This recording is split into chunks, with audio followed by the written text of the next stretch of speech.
Good morning student, welcome in bright online classes. हमारा chapter चल रहा था फॉरेस्ट एंड वाइल्ड लाइफ कि हम वन और वन्य जीव के बारे में स्टडी कर रहे थे। तो हमने वन जो फॉरेस्ट है उनके क्या क्या इम्पोर्टेंस होते हैं उनके बारे में स्टडी की थी। उसके नेक्स्ट हमने स्टडी की थी डिफॉरेस्टेशन कि वनोन्मूलन क्या होता है, कि सिंपल कह सकते हैं clearing a forest by cutting tree, कि मेनली ट्री को काट के जो कंप्लीट फॉरेस्ट एरिया है उसको क्लियर करना डिफॉरेस्टेशन कहलाते हैं। फिर नेक्स्ट हमने स्टडी की थी कॉजेज ऑफ डिफॉरेस्टेशन कि हम पेड़ों की कटाई कर रहे हैं तो वह किस किस कारण कर रहे हैं, तो इसके क्या क्या कारण हो गए, जैसे कि पॉपुलेशन का बढ़ना, इंडस्ट्रीज के लिए, डैम बनाने के लिए। तो हम अलग अलग कारण की वजह से डिफॉरेस्टेशन है वो कर रहे हैं, मतलब पेड़ों की कटाई कर रहे हैं। उसके बाद में हम नेक्स्ट स्टडी कर रहे थे कॉन्सिक्वेंस ऑफ डिफॉरेस्टेशन कि डिफॉरेस्टेशन करने से, पेड़ों को काटने से क्या क्या दुष्परिणाम होते, क्या क्या परिणाम निकलते हैं। तो हमने फर्स्ट स्टडी की थी कि डिफॉरेस्टेशन से सॉइल इरोजन हो जाता है, मतलब मृदा अपरदन हो जाता है, जिससे कि सॉइल की जो फर्टिलिटी पावर होता है, मिट्टी का जो उपजाऊपन होता है वह कम हो जाता है। नेक्स्ट सेकंड हमने पढ़ा था कि जो रेनफॉल पैटर्न होता है, बारिश का जो पैटर्न है, तो वह भी डिफॉरेस्टेशन के कारण चेंज हो जाएगा। और नेक्स्ट थर्ड हम स्टडी करेंगे burning of would obtain from deforestation causes increase in the concentration of carbon dioxide in the atmosphere, कि बर्निंग ऑफ वुड की लकड़ियों, अगर हम लकड़ियाँ जलाने के लिए यूज करते हैं तो हम लकड़ियाँ जलाते हैं तो वो प्राप्त करने के लिए, कि हमें लकड़ी जलानी है तो प्राप्त करनी होगी, तो प्राप्त करने के लिए हम पेड़ों की कटाई कर रहे हैं, जिससे क्या होगा, जो एटमॉस्फेयर जो वातावरण है उसमें कार्बन डाइऑक्साइड गैस की मात्रा बढ़ जाएगी, जो कि एक पॉइजनस गैस होती है जो हमारे लिए हार्मफुल है।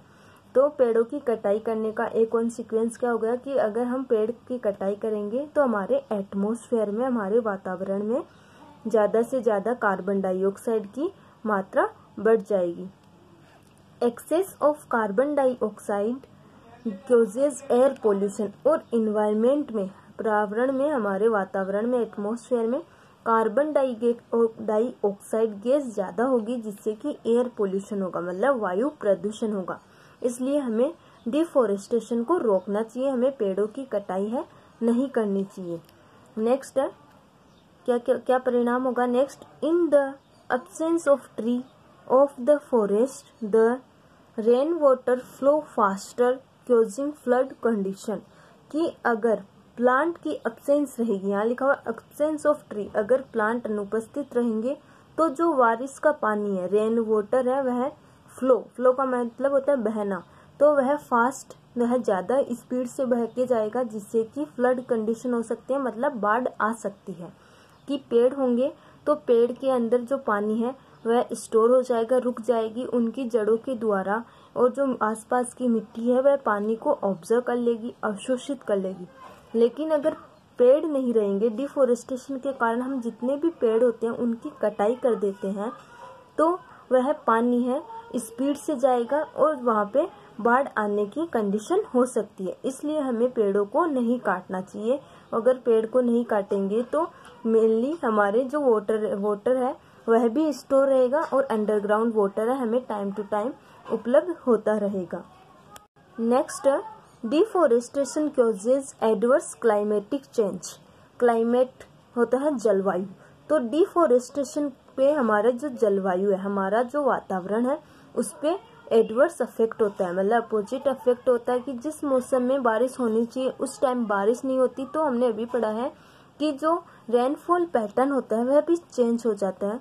The climate become warmer and dryer, तो अगर डिफॉरेस्टेशन रहेगा तो क्लाइमेट है, हमारी जो जलवायु है वह एकदम वार्म रहेगी, मतलब बहुत ज्यादा गर्मी रहेगी, एंड ड्रायर मतलब सूखी रहेगी। In the absence of humidity in the deforested area, कि ऐसा एरिया जिसमें प्लांट नहीं है तो वहाँ पे पानी की कमी रहेगी, और वहाँ पे ह्यूमिडिटी मतलब नमी नहीं होगी, नमी नहीं होने की वजह से वहाँ वार्म रहेगी, गर्मी रहेगी, और साथ में वह एरिया बहुत ज्यादा सूखा हो जाएगा। इसलिए डिफोरेस्टेशन नहीं करना चाहिए। पेड़ों की कटाई करने का एक कॉन्सिक्वेंस क्या हो गया कि क्लाइमेट चेंज होगा। क्लाइमेट में मेनली जो क्लाइमेट है वह गर्म रहेगा और सूखा रहेगा, क्योंकि वहाँ पे पानी की एब्सेंस से ह्यूमिडिटी नहीं बन पाएगी। Next, in the absence of tree and plant the animal do not get food and shelter. कि अगर फॉरेस्ट नहीं रहेंगे तो अगर ट्री और प्लांट ही नहीं रहेंगे तो वहाँ पे जो एनिमल्स हैं उनको न तो फूड मिलेगा और न ही रहने के लिए जगह मिलेगी, क्योंकि हमें पता है कि फॉरेस्ट में काफ़ी वाइल्ड एनिमल रहते हैं, जिससे कि वहाँ उनको फूड और शेल्टर है वह मिल जाता है। लेकिन अगर हम फॉरेस्ट ही नहीं रहेंगे तो उनको आसानी से फूड और शेल्टर है वह नहीं मिलेगा।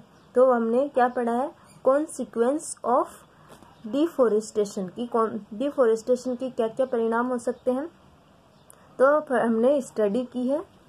तो एक बार वापस रिवाइज करते हैं। फर्स्ट हमने पढ़ा था कि सॉइल इरोजन हो जाएगा, जिससे कि मिट्टी का उपजाऊपन है वह नष्ट हो जाएगा। सेकंड हमने स्टडी की थी कि रेनफॉल पैटर्न है, बारिश का जो पैटर्न होता है वह भी चेंज हो जाता है। थर्ड है, अगर प्लांट को कटिंग कर देंगे तो हमारे इन्वायरमेंट में कार्बन डाइऑक्साइड गैस की जो कंसंट्रेशन है, मतलब मात्रा होती है, वह ज़्यादा हो जाएगी और साथ में ही एयर पोल्यूशन हो सकता है। नेक्स्ट हमने पढ़ा है कि जो क्लाइमेट कंडीशन है वह चेंज हो जाती है, जिससे कि वार्म रहेगी, ड्राई रहेगा और ह्यूमिडिटी नहीं होने की वजह से एरिया बहुत ज़्यादा गर्म रहेगा। नेक्स्ट है कि अगर प्लांट और ट्रीज है एब्सेंट रहेंगे तो जो वाइल्ड एनिमल्स हैं उनको फूड एंड शेल्टर है वह सफिशिएंट अमाउंट में नहीं मिल पाएंगे। एंड नेक्स्ट हमने पढ़ा था कि अगर जो प्लांट नहीं रहेंगे तो जो रेन वाटर है, बारिश का पानी है, वह ज़्यादा स्पीड से रहेगा, जिससे कि बाढ़ आने के चांसेस रहते हैं। तो ये हो गया कॉन्सिक्वेंस ऑफ डिफोरेस्टेशन। अब नेक्स्ट हमारा टॉपिक है कंजर्वेशन ऑफ फॉरेस्ट। कंजर्वेशन का मीन्स होता है संरक्षण, कि हम जो वन होते हैं उनको संरक्षण कैसे कर सकते हैं, मतलब हम जो प्लांट्स हैं या वो जो वाइल्ड एनिमल्स हैं तो उनको कैसे बचा सकते हैं। जैसे कि हम फॉरेस्ट को बचाने के लिए जो फॉरेस्ट एरिया है वहाँ से प्लांट नहीं काटे, अगर वहाँ से प्लांट काट रहे हैं तो उसकी जगह हमें अदर प्लांट लगाना चाहिए। वाइल्ड एनिमल को हमारे सेल्फिश के लिए कोई भी इंजरी नहीं पहुंचानी चाहिए। तो हम इस तरीके से हम फॉरेस्ट और वाइल्ड लाइफ को भी हम कंजर्व रख सकते हैं। तो हम नेक्स्ट हम स्टडी करेंगे कि हम वन को कैसे संरक्षित रख सकते हैं, सुरक्षित रख सकते हैं। Some of the way to conserve forest, की कुछ ऐसे वेज है जिसके द्वारा हम फॉरेस्ट को कंजर्व रखेंगे, संरक्षित रखेंगे, सुरक्षित रख सकते हैं। फर्स्ट है excessive cutting down of forest tree should not be allow by the government, कि गवर्नमेंट के द्वारा की एक्सेसिव कटिंग की ज़्यादा से ज़्यादा जो पेड़ों की कटाई हो रही है वह अलाउ नहीं करनी चाहिए, उन पे बैन लगा देना चाहिए। कि अगर फॉरेस्ट एरिया से ज़्यादा प्लांट की कटिंग करी जा रही है, प्लांट को काटा जा रहा है, तो गवर्नमेंट को उन पे बैन लगा देना चाहिए, और जिससे कि फॉरेस्ट है वह डिस्ट्रॉय नहीं होंगे, नष्ट नहीं होंगे। नेक्स्ट है ट्री फॉर ए ट्री, कि हमें एक पेड़ के बदले दूसरा पेड़ है वह लगाना चाहिए। प्रिंसिपल शुड बी अडोप्टेड, कि हमें एक पेड़ के बदले दूसरा पेड़ लगाना है, यह प्रिंसिपल है वह हमें अडोप्ट करना चाहिए। यह हमें शपथ लेनी चाहिए कि अगर एक प्लांट काटेंगे तो उसकी जगह एक नया प्लांट लगाएंगे, जिससे कि जो फॉरेस्ट है वह कंजर्व रह सके, संरक्षित रह सके। A new tree should be planted for every tree that has been cut or has fallen, कि अगर एक प्लांट काट रहे हैं तो उसकी जगह हम दूसरा प्लांट लगाएंगे। या कई बार जो पुराने प्लांट्स होते हैं वो फॉलन हो जाते हैं, मतलब टूट के गिर जाते हैं, तो उनकी जगह पे हमें एक नया प्लांट है वह जरूर लगाना चाहिए। तो हो गया कि हमें ज़्यादा प्लांट की कटाई करने पे बैन करना चाहिए, गवर्नमेंट को यह बैन कर देना चाहिए। नेक्स्ट है कि हमें एक प्लांट के बदले दूसरा प्लांट है वह लगाना जरूरी होना चाहिए, यह प्रिंसिपल हमें अडॉप्ट करना होगा। नेक्स्ट है paper product such as old newspaper, magazine, book should be recycle to conserve forest, कि हम जितने भी पेपर प्रोडक्ट कि कागज से बनने वाले जितने भी पेपर प्रोडक्ट्स होते हैं, जितना भी प्रोडक्ट है, जैसे कि न्यूज़पेपर यूज़ करते हैं, magazine, book, notebook, chart paper, other something, जितने भी प्रोडक्ट यूज़ कर रहे हैं पेपर से बनने वाले प्रोडक्ट, उनको हमें रिसाइकल करना चाहिए, मतलब उनका पुनर्चक्रण कर लेना चाहिए कि एक बार यूज़ करके उनको दोबारा यूज़ करना चाहिए, जिससे कि हम फॉरेस्ट को कंजर्व रख सकते हैं। कि अगर कोई भी पेपर से बना हुआ प्रोडक्ट है तो हमें उनको वेस्ट नहीं करना चाहिए, उनको रिसाइकल करना चाहिए। रिसाइकल करने से हम पेड़ों को कटिंग करने से बचा सकते हैं कि जितने हम प्लांट पेपर प्रोडक्ट को कंजर्व रखेंगे, हमें पेड़ों की कटाई उतनी ही कम करनी होगी, क्योंकि हम ज़्यादा से ज़्यादा पेपर के प्रोडक्ट यूज़ लेते हैं, जैसे कि बुक्स, नोटबुक्स, न्यूज़पेपर या मैगजीन्स के द्वारा। नेक्स्ट है uses of wood as a fuel should be discouraged, कि हम लकड़ी को फ्यूल के रूप में, मतलब फ्यूल का मीन्स होता है ईंधन, कि जो लकड़ी को हम ईंधन के रूप में ले रहे हैं उसे अवैध कर देना चाहिए, उसे कानूनी रूप से बंद कर देना चाहिए, जिससे कि पेड़ों की कटाई पे भी बैन हो जाएगा। क्योंकि हमें अगर लकड़ियों को फ्यूल के रूप में यूज लेंगे, कि लकड़ियां ईंधन के रूप में काम में ले रहे हैं, तो हम पेड़ों की कटाई करेंगे। तो अगर उनको हम अवैध रूप से बंद कर देंगे, हम उन पे बैन लगा देंगे, तो हम प्लांट को या फॉरेस्ट को प्रोटेक्ट कर सकते हैं, कंजर्व कर सकते हैं। Next, forest must be protected from insect, paste and infected by treating them with insecticide and pesticide, कि अगर फॉरेस्ट में कोई भी इंसेक्ट या पेस्ट के द्वारा अफेक्ट होता है, कोई मतलब कई बार है छोटे छोटे कीट मकोड़े या कोई भी इंसेक्ट है छोटे, तो वह पौधों को नुकसान पहुंचाते हैं, तो उनके लिए हमें इंसेक्टिसाइड्स या पेस्टिसाइड का स्प्रेइंग करवाना चाहिए, उनका छिड़काव करवाना चाहिए, जिससे कि फॉरेस्ट है वह डिस्ट्रॉय नहीं होंगे, उनको हम आसानी से बचा सकते हैं।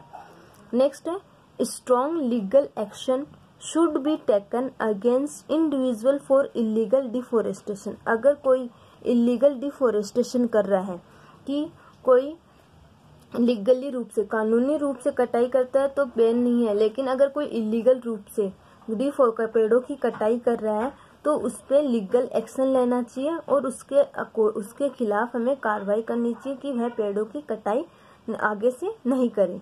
नेक्स्ट है celebrate wild life and forest conservation week authentically, कि मेनली हमें जो वाइल्ड लाइफ है, जंगली जानवरों की जो जंगली जीव है, और जो फॉरेस्ट है या वन है और जो वन्य जीव है, उनको कंजर्व रखने के लिए हमें हर वीक में कुछ सेलिब्रेट करना चाहिए। उन लोगों को जागरूक करने के लिए अलग अलग हमें कैंपेन लगाने चाहिए, अलग अलग सेलिब्रेट करना चाहिए, जिससे कि हम पेड़ लगा सके। तो हमने पढ़ा है अभी कि हम फॉरेस्ट को कैसे कंजर्व रख सकते हैं, कि जितने भी पेपर प्रोडक्ट होते हैं उनको रिसाइकल करके जो वुड है उसको फ्यूल के रूप में यूज ना करें। अगर कोई पेड़ों की कटाई कर रहा है, तो अगर पेड़ की कटाई कर रहा है तो एक पेड़ काटने पे हम उसे दूसरा पेड़ लगाना अनिवार्य होना चाहिए, ताकि फॉरेस्ट है वह बच सके। इंसेक्ट और पेस्ट से बचाने के लिए इंसेक्टिसाइड एंड पेस्टिसाइड का स्प्रेइंग करवानी चाहिए। इलीगल डिफोरेस्टेशन पे हमें लीगली एक्शन है वह लेने चाहिए।